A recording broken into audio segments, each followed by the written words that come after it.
Have you ever heard the story of King David from the Bible? A shepherd boy who became a legendary king? Join me on his journey through battles, faith, and destiny. Meet David, the youngest son of Jesse, born in Bethlehem, a small town in Judea, around 1040 before Common Era.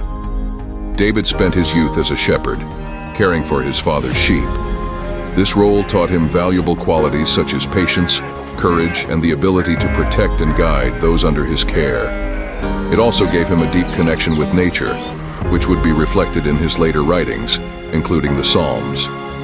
In addition to his shepherding duties, David was a talented musician. He played the harp skillfully and composed songs. As David continued to tend to his father's sheep in the hills of Bethlehem, his life took an unexpected turn. The famous prophet Samuel came to Bethlehem because God told him to, since Samuel was on a mission to anoint the future king of Israel, and he had been instructed by God to seek out a member of Jesse's family.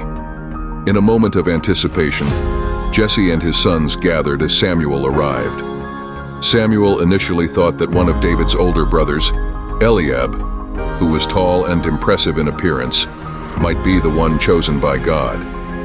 He probably believed that someone with such physical stature would be the natural choice. However, God guided Samuel to look beyond outward appearances and consider the inner qualities and character of Jesse's sons.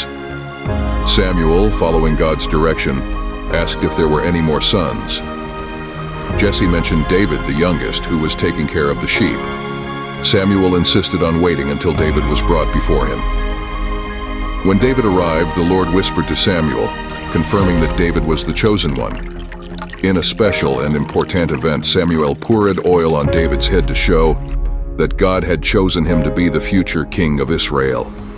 After the anointing, David likely returned to his duties as a shepherd, as he was still a young man at this point. David's anointment as the future king was a secret ceremony that only a few people knew about, and he hadn't become the king yet. As David matured, his skills as a musician and songwriter blossomed. He composed beautiful melodies that touched the hearts of those who heard them. His harp playing not only comforted the sheep, but also brought comfort to the people of Bethlehem. Word of David's musical talents and the soothing power of his songs reached beyond the hills of Bethlehem. News about David's musical skills and the comforting effect of his songs spread far from the hills of Bethlehem. He began to play his harp at gatherings and celebrations, and his reputation as a skilled musician grew. Meanwhile, in the royal court of Israel, King Saul was facing inner turmoil. He had a problem with an evil spirit bothering him, and his advisors looked for a way to help him feel better. One of King Saul's advisors, who knew about David's talents, thought that a good musician could calm the king's troubled feelings. Saul agreed, and the search for a musician capable of calming him began. News of King Saul's need for a musician eventually reached Bethlehem.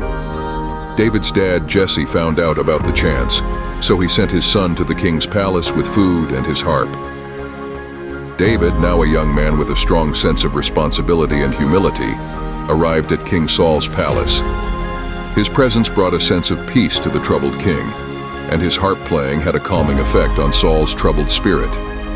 King Saul was so impressed with David's talents and character that he asked him to stay at the palace as a permanent musician and harpist. David agreed, and he became a cherished member of the royal court.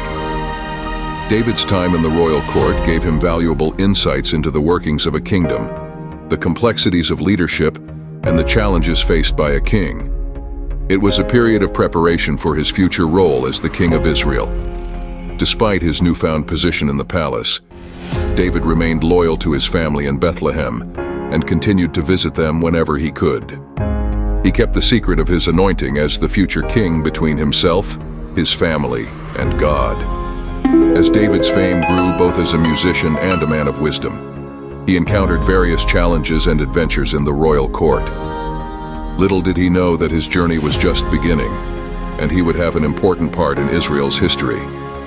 David being in the king's court not only made King Saul feel better, but also made the people in the court and the soldiers admire and respect him. As time went by, King Saul's inner problems got even worse. Sometimes he would get very angry and paranoid, and this would threaten the people around him. David's harp playing and calming presence became increasingly important for maintaining peace in the kingdom. Many people in the court noticed how loyal and dedicated David was to King Saul, which made many of them jealous and admire him.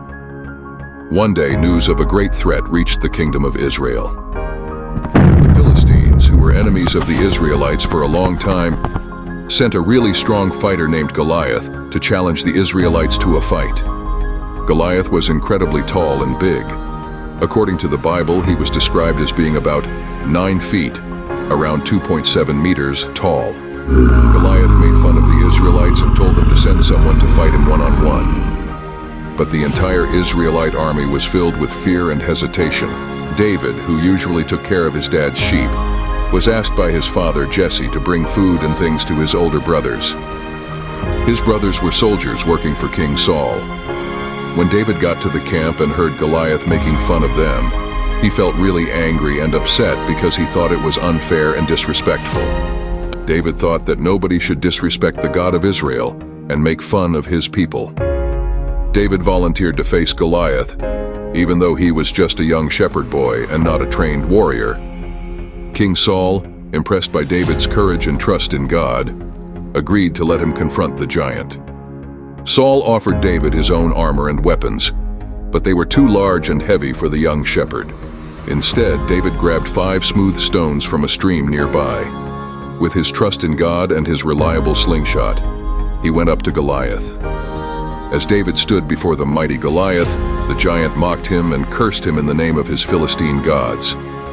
David didn't let it bother him, and David said, "You have a sword, a spear, and a javelin, but I have God on my side, the God of Israel's armies, who you insulted." David had strong faith, put a stone in his slingshot, and shot it at Goliath. The stone flew through the air and hit Goliath right on his forehead. It made Goliath stumble and fall to the ground. Even though Goliath was very big and strong, the stone that David aimed so well and his strong belief in God were more powerful. The Philistine soldiers couldn't believe what they saw. Their champion Goliath was defeated by a young shepherd boy. After defeating Goliath, David rushed to him, took Goliath's own sword, and used it to cut off Goliath's head. When the Philistines saw that their champion was defeated, they ran away in fear, and the Israelite army pursued them. News of David's heroic victory spread like wildfire throughout Israel. King Saul became interested and asked about David's background. David explained that he was the son of Jesse, a simple shepherd. King Saul, recognizing David's bravery and leadership potential, took him into his service and gave him a high-ranking position in the army. David's fame continued to grow, and his bond with King Saul's family deepened. He formed a close friendship with Saul's son, Jonathan, and even married one of Saul's daughters. David always stayed loyal to Israel, and he worked really hard for the country. Because of this, he became a famous and well-liked person all over the land. Even though David was becoming more and more popular and successful, his relationship with King Saul started to get really bad. David kept winning battles when he served in King Saul's army. Another victory came when David and Saul's army fought against the Amalekites, who had attacked the town of Ziklag and taken their families captive. This victory allowed them to rescue their loved ones and seize valuable items from the Amalekite camp. David also fought against the Philistines in various battles and campaigns, defending the Israelite territories and expanding Israel's influence. There are many more stories of David's victories, such as his triumphs over the Moabites, Syrians, Ammonites, Edomites, and the Jebusites, including the capture of Jerusalem. People of Israel began to sing songs praising him, which stoked Saul's jealousy and insecurity. Saul's fear that David might become a threat to his throne grew day by day. One important moment in this growing tension happened when David was playing the harp to calm Saul down. Out of anger and jealousy, Saul suddenly threw a spear at David, trying to kill him right away. Amazingly, David dodged the spear and barely escaped from being killed. David realized that he could no longer trust Saul, despite his loyalty and service to the king. David chose to hide in the wild, open areas of Judea. There, he gathered a group of loyal friends and followers. These men, often called David's mighty men, looked up to him and respected him for being a strong leader and for never losing his faith. Living in the wilderness was tough and full of danger. David and his friends had to deal with the difficult conditions of the desert. They also faced threats from different enemies who wanted to capture or hurt them because King Saul told them to. King Saul sent search parties and soldiers to capture David, but David's knowledge of the wilderness and his ability to evade capture, along with the support of his followers, enabled him to stay one step ahead of his pursuers. While living away from his home, David talked to the prophet Samuel for advice and help. Samuel had played a big role in anointing David as the future king of Israel. His advice and guidance gave David comfort and helped him know what to do during these hard times. David often expressed his trust in God's protection and guidance through psalms and prayers, which are recorded in the book of Psalms in the Bible. These writings provide insight into David's deep spirituality and reliance on God. This belief and determination helped him stay strong during these difficult times. There were moments David had the chance to kill Saul but didn't do it. Instead, he believed that God would handle things in his own time and in the right way. One day, David and his friends were hiding in a cave in the wilderness of En-Gedi. Saul, without knowing, went into the same cave to relieve himself. David's friends told him to take advantage of this and kill Saul because they thought God had given him the chance. But David decided not to hurt Saul. Instead, he only cut a piece of Saul's robe to show that he had spared his life.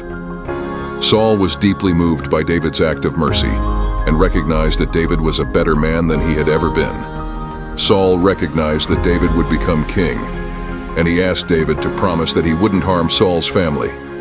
David said yes to Saul's request and promised not to hurt Saul's family. They made peace with each other, and for a while the fighting stopped. But this peace didn't last long because the problems and battles between David and Saul would soon reach a breaking point. As the problems between them got worse again, David got ready for what he knew would happen. He went to different places for safety, even to places controlled by the Philistines. In one town called Ziklag, David and his friends lived, and he used this time to make his group stronger while pretending to be loyal to the Philistine king.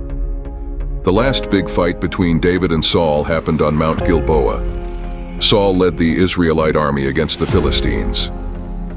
King Saul was in a very difficult situation. He knew that David was getting more powerful and liked by the people, and he was still very scared of David. Saul was so desperate for help and advice that he went to a medium, the witch of Endor, to talk to the spirit of the prophet Samuel, who had passed away. Sadly, the battle on Mount Gilboa didn't go well for the Israelites. The Philistines got the advantage, and things went bad for Saul and his sons. In the middle of all the confusion, Saul got badly hurt by enemy archers, and his injuries were deadly. Saul's sons, including Jonathan, were also killed in the battle. The passing of Jonathan, who was a close friend of David, was a really sad part of the story, and David wrote a special song called The Song of the Bow to honor them. Knowing that Saul was about to be caught by the Philistines and not wanting to be their prisoner, King Saul ended his own life. He used his own sword to do it, and this was a very sad way for his rules as the first king of Israel to come to an end. After this event, David worked hard to bring all the different groups of Israel together under his rule. In the end, he became the king of a united Israel, just like the prophecy had said, and this was something that had been planned for a long time. We've had an amazing journey learning about David's remarkable life. He started as a simple shepherd and became a respected king. His story is full of faith, bravery, and moments that inspire us. Stay tuned for more exciting Bible stories where strong faith, bravery, and determination keep changing lives. Remember to like, follow, and share to keep David's inspiring spirit alive in your heart and mind.